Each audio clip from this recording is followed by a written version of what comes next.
Good morning students. जैसा हमने पिछले लेक्चर में पढ़ा हार्डवेयर ऑफ द कंप्यूटर्स, आज इस लेक्चर में हम सॉफ्टवेयर के बारे में जानेंगे।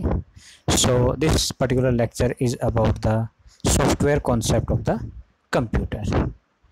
So basically we are familiar with the fact that computer is a electronic device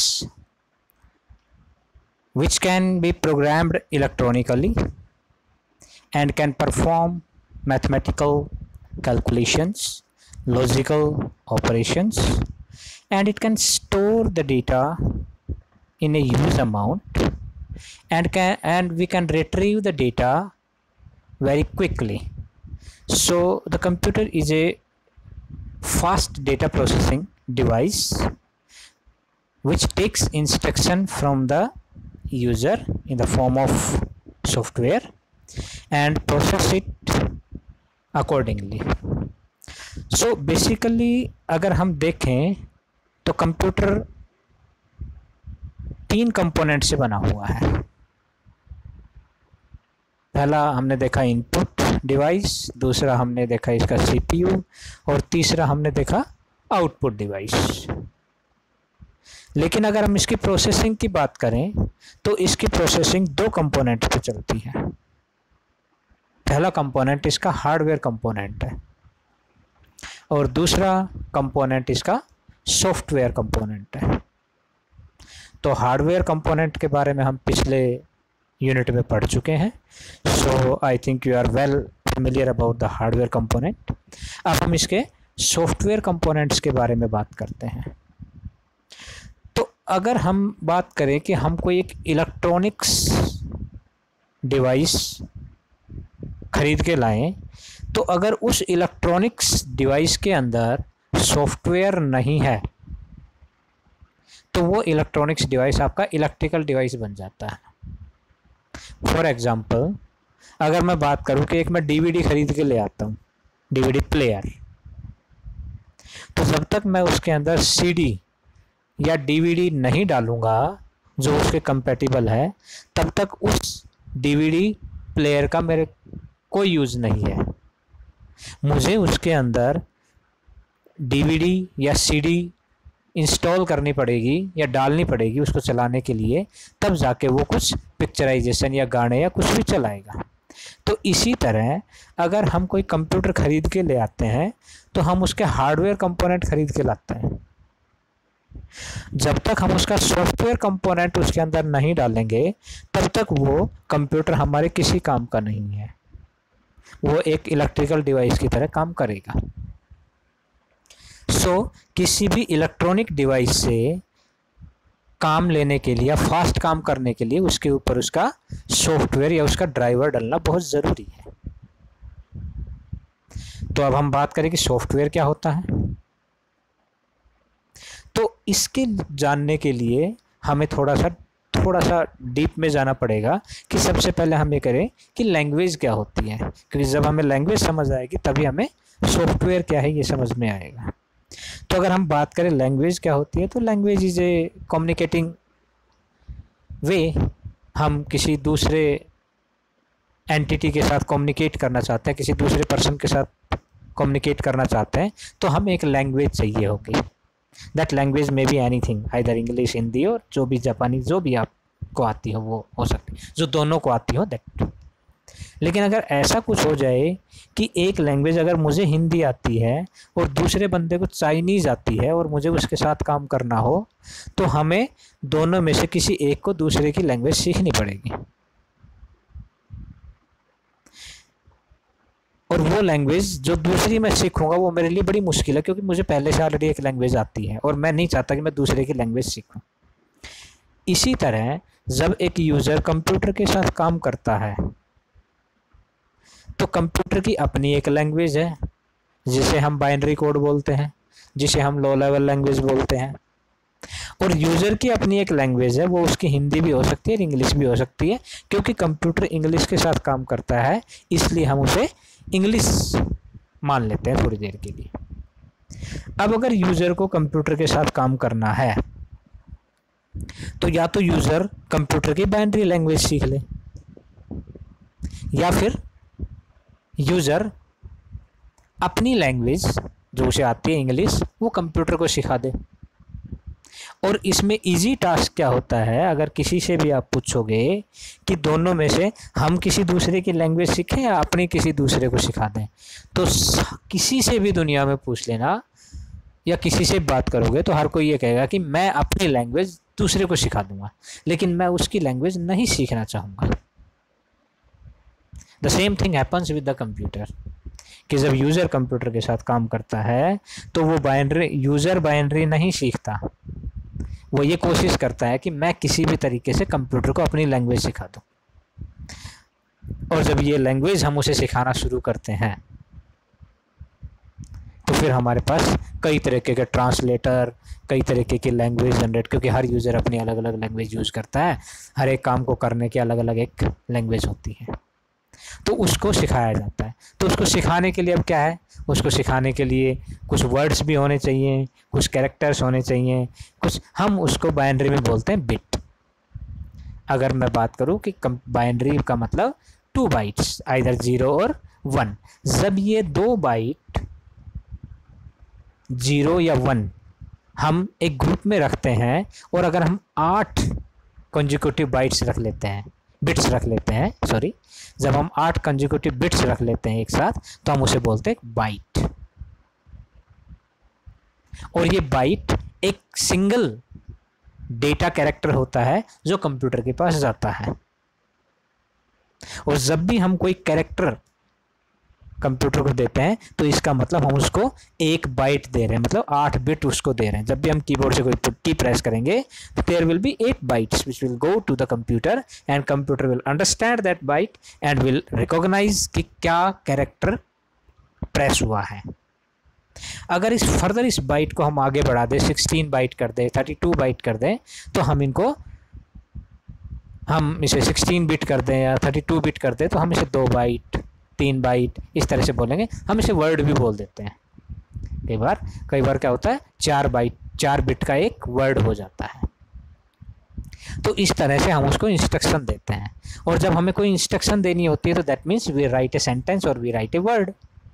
जब हम किसी को इंस्ट्रक्शन देते हैं तो एक सेंटेंस या वर्ड लिखते हैं।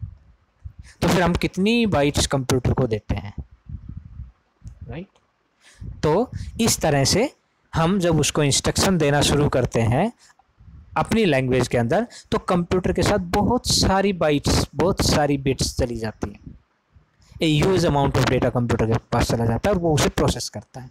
और क्योंकि वो प्रोसेस करता है तो उसके पास बहुत सारा डेटा होता है तो उसकी स्पीड भी ज़्यादा होनी चाहिए। क्योंकि मैं ए प्रेस करता हूँ तो मैंने तो ए दिया, लेकिन उसके पास तो 1 बाइट गई, मतलब 8 बिट गई, तो उसके प्रोसेसिंग फास्ट होनी चाहिए। सो इस तरह से हम देखते हैं कि कंप्यूटर के पास बाइनरी भेजने के लिए हमें, और ये पिछले लेक्चर में समझाया था कि कंप्यूटर जो बना हुआ है वो हार्डवेयर और सॉफ्टवेयर का मिक्सचर है। और जब सॉफ्टवेयर काम करता है तो यूज़र इंस्ट्रक्शन देता है, तो इंटरफेस करता है यूज़र उसके साथ, तो वो हाई लेवल लैंग्वेज में करता है। फिर हाई लेवल लैंग्वेज ट्रांसलेट होती है और एप्लीकेशन सॉफ्टवेयर में काम करता है यूज़र, और वो जब कम्युनिकेट करता है या इंटरफेस करता है तो सिस्टम सॉफ्टवेयर के साथ करता है। तो इस तरह से अगर मैं बात करूं तो ये जो दिखा रखा है आपको पिक्चर में, ये दिखा रखा है यूज़र जब कम्युनिकेट करता है तो वो एप्लीकेशन सॉफ्टवेयर के थ्रू सिस्टम के साथ कम्युनिकेट करता है। और वो जो एप्लीकेशन सॉफ्टवेयर होते हैं वो सिस्टम सॉफ्टवेयर को इंस्ट्रक्शन देते हैं। And operating system is also a system software. और जो सिस्टम सॉफ्टवेयर होते हैं वो हमारे हार्डवेयर को मैनेज करते हैं, वो उसको बाइनरी में कन्वर्ट करके हार्डवेयर से काम करवाते हैं। तो इस तरह से अगर हम देखें तो ये एक चेन बन जाती है कि यूज़र एप्लीकेशन सॉफ्टवेयर को इंस्ट्रक्शन देगा और एप्लीकेशन सॉफ्टवेयर सिस्टम सॉफ्टवेयर को इंस्ट्रक्शन देगा और सिस्टम सॉफ्टवेयर को क्या है, हार्डवेयर को इंस्ट्रक्शन देगा। तो इस तरह से अगर हम देखें तो software is a basic requirement to work with the computer. So now we can say software is a set of rules which are designed by the programmer or the researcher or the scientist which are used to give the instruction by the user. Now there are two kind of softwares. If we come to the type of softwares, there are two kind of softwares. One is system software and second one is application software. Now what is system software? So system software means जब हम computer के साथ काम कर रहे होते हैं तो यूज़र जब कोई इंस्ट्रक्शन देता है तो वो कंप्यूटर के पास डायरेक्ट नहीं चली जाती कोई इंस्ट्रक्शन, वो सिस्टम सॉफ्टवेयर के थ्रू जाती है। अब सिस्टम सॉफ्टवेयर क्या होता है? सिस्टम सॉफ्टवेयर होता है एक ऐसा सॉफ्टवेयर जो हमारे कंप्यूटर को मैनेज करता है। All the activities, all the component, all the parts, all the management of the memory, management of the devices are done by the system software. अगर सिस्टम सॉफ्टवेयर नहीं होगा तो कंप्यूटर काम नहीं कर पाएगा। इसको फर्दर अगर हम थोड़ा सा आगे पढ़ें, so system software are of different types. So first before reading the system software कि कौन कौन से टाइप के होते हैं, हम पहले ये यूज़ करते हैं कि क्या क्या कंट्रोल करता है system software. System software reads data and instruction through the input devices, translate all the data, translate all the data and instruction into computer understandable form। जो सिस्टम सॉफ्टवेयर होते हैं वो क्या करते हैं, यूज़र ने जो इंस्ट्रक्शन दी उसे ट्रांसलेट करते हैं ताकि वो सिस्टम को समझ में आ जाए। Control all devices attach to the computer, process and generate the result on the output devices. So ये कुछ काम है, ये these are the some task which are performed by the system software. Now there are some example of the system software. Now these are some example of the system software. One is BIOS. BIOS क्या होती है भाई? So first is the BIOS, second is the operating system, third one is the device driver and fourth one is the language processor. नो बाइस क्या होती है? आज मैं सिर्फ एक बाइस को ही बताऊंगा, बाकी हम फर्दर किसी लेक्चर में पढ़ें क्योंकि लेक्चर बहुत लंबा हो जाएगा नहीं तो। सो बाइस क्या होती है? तो जब भी हम किसी कंप्यूटर को ऑन करते हैं, BIOS means basic input output system, basic input output system. So जब हम किसी सिस्टम को ऑन करते हैं तो जैसे ही हम ऑन करते हैं थोड़ी देर के लिए सिस्टम की कुछ लाइटें जलती हैं, कुछ बंद होती हैं, और थोड़ी देर के लिए हम उसके ऊपर कोई भी कीबोर्ड से कोई भी की प्रेस करें, माउस प्रेस करें, कुछ भी प्रेस करें, सिस्टम पे कुछ नहीं होता, वो अपनी प्रोसेसिंग करता रहता है। और 1 या 2 मिनट तक वो अपनी प्रोसेसिंग करता रहता है। उस टाइम पे क्या हो रहा होता है कि जितने भी कंपोनेंट, जितना भी हार्डवेयर, जो भी डिवाइसेस कंप्यूटर के साथ अटैच होते हैं, वो सारे के सारे डिवाइस कंप्यूटर चेक कर रहा होता है कि वो डिवाइस ओके है कि नहीं है। हम इस एग्जांपल को ऐसे समझ सकते हैं कि जब हम सो रहे होते हैं और अचानक से हमारी आँख खुल जाती है तो हम सबसे पहले हम देखते हैं कि हम अपने आप को चेक करते हैं, हम सबसे चेक करते हैं, अपनी आँखें मसलते हैं, अपने आप को चेक करते हैं कि मैं सही हूँ कि नहीं हूँ। अगर मैं सही हूँ तो फिर मैं देखता हूँ कि मैं कहाँ सो रहा हूँ, कहीं रिश्तेदारी में तो नहीं सो रहा हूँ, किसी हॉस्पिटल में तो नहीं सो रहा हूँ, कहीं हॉस्टल में तो नहीं सो, ज़मीन पे तो नहीं सो रहा हूँ, बेड पे सो रहा हूँ, कहाँ सो रहा हूँ, मतलब मैं ये आइडेंटिफाई करता हूँ कहाँ। जब मुझे ये पता चलता है कि मैं किसी कमरे में सो रहा हूँ, फिर मैं देखता हूँ कि कहाँ का कमरा है, फिर मुझे पता चलता है कि अच्छा मैं तो अपने घर के कमरे में ही सो रहा हूँ। तो फिर मुझे थोड़ी सी तसल्ली होती है कि इट्स ओके, मैं अब ठीक हूँ और मैं अपने घर पे ही हूँ। फिर मैं अपने फिर मेरा दिमाग थोड़ा सा काम करना शुरू करता है, आगे की प्रोसेसिंग करता है। इसी तरह से सिस्टम जब बंद होता है तो वो सोया हुआ होता है। हम जैसे ही उसे ऑन करते हैं तो वो एकदम से जगता है, और वो जैसे ही जगता है तो सबसे पहले वो अपने सराउंडिंग को चेक करता है। अब सराउंडिंग क्या है? सराउंडिंग उसके साथ जितने भी कंपोनेंट लगे हुए, जितने भी डिवाइसेस लगे हुए, वो सारे उसके सराउंडिंग है। तो जो सारे डिवाइस को वो चेक कर लेता है, चाहे कीबोर्ड हो, माउस हो, प्रिंटर हो, छोटे से छोटा डिवाइस और बड़े से बड़ा डिवाइस जो उसके साथ अटैच है, वो उसे चेक करता है कि सही है कि नहीं ये डिवाइस। अगर वो डिवाइस काम नहीं कर रहा है तो वो एरर मैसेज दे देगा कि keyboard is not working, mouse is not working. तो ये जो चेक करने का जो सिस्टम है, ये कंप्यूटर के अंदर पहले से डला हुआ होता है। और ये डलता किससे है? ये एक चिप के थ्रू डलता है। हम उस चिप को बोलते हैं रोम, रीड ओनली मेमोरी। और उसके अंदर जब कंप्यूटर मैन्युफैक्चर होता है उस टाइम पे ही उसके अंदर राइट कर दिया जाता है, और वो जो राइट किया जाता है वो सब वो रिस्पॉन्सिबल होता है उसके सराउंडिंग को चेक करने के लिए। और वो जो चेक कर रहा होता है हम उसे बोलते हैं बूटिंग। हम उसे बूटिंग बोलते हैं, बूट करना। ओके, बूटिंग क्या होती है ये भी आपको बताएंगे, अगर आगे चल के आगे जब लेक्चर लेंगे तो बूटिंग भी बताएंगे क्या होता है। सो जब वो बूट कर रहा होता है तो वो सारे सराउंडिंग को चेक कर रहा होता है, और हम उसको जनरल लैंग्वेज में बाइस बोलते हैं, बेसिक इनपुट आउटपुट सिस्टम। अब ये क्या होता है जी कि सारे कंपोनेंट चेक हो गए। अब चेक होने के बाद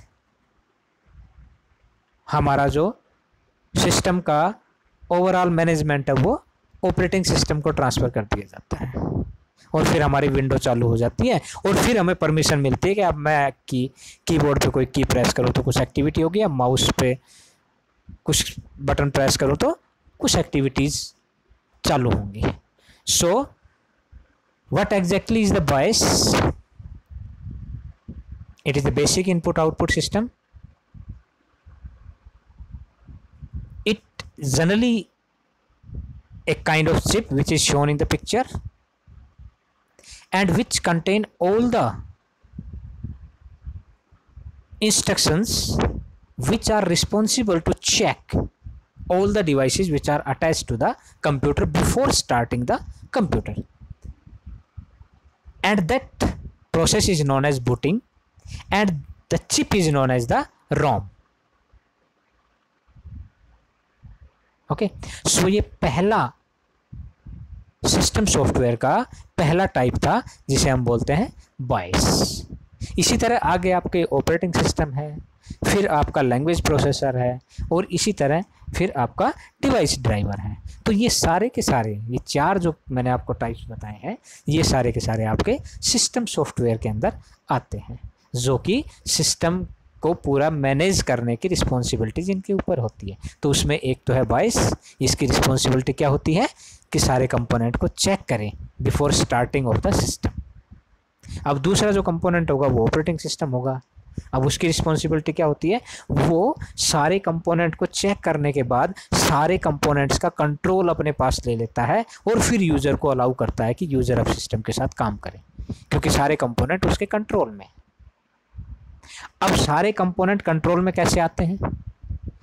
जितने भी कंपोनेंट लगे हुए हैं उन सब का डिवाइस ड्राइवर, इन सब का डिवाइस ड्राइवर ऑपरेटिंग सिस्टम के ऊपर लोड होता है, और उस डिवाइस ड्राइवर के थ्रू ऑपरेटिंग सिस्टम ये समझता है कि इस डिवाइस को, कंपोनेंट को किस तरह से इंस्ट्रक्शन दी जाएंगी ताकि वो वर्क करेगा। तो जब डिवाइस ड्राइवर ऑपरेटिंग सिस्टम के ऊपर लोड हो जाते हैं तो वो जो जिस डिवाइस का ड्राइवर ऑपरेटिंग सिस्टम पे लोड हुआ है वो ऑपरेटिंग सिस्टम के कंट्रोल में होता है, तो उसे हम डिवाइस ड्राइवर बोलते हैं। इसी तरह लैंग्वेज प्रोसेसर जब यूज़र को इंस्ट्रक्शन देता है तो उस इंस्ट्रक्शन को हमें बाइनरी में कन्वर्ट, या सिस्टम को बाइनरी में कन्वर्ट करना पड़ता है। तो उसके लिए क्या होता है, कुछ कन्वर्टर्स होते हैं, जो कुछ ट्रांसलेटर्स होते हैं जो कि काम करते हैं। तो उन ट्रांसलेटर को हम क्या बोलते हैं? लैंग्वेज प्रोसेसर्स बोलते हैं। तो हम इनके बारे में आगे धीरे धीरे थोड़ा सा पढ़ेंगे। तो आज के लेक्चर में सिर्फ इतना ही। Thank you for the lecture.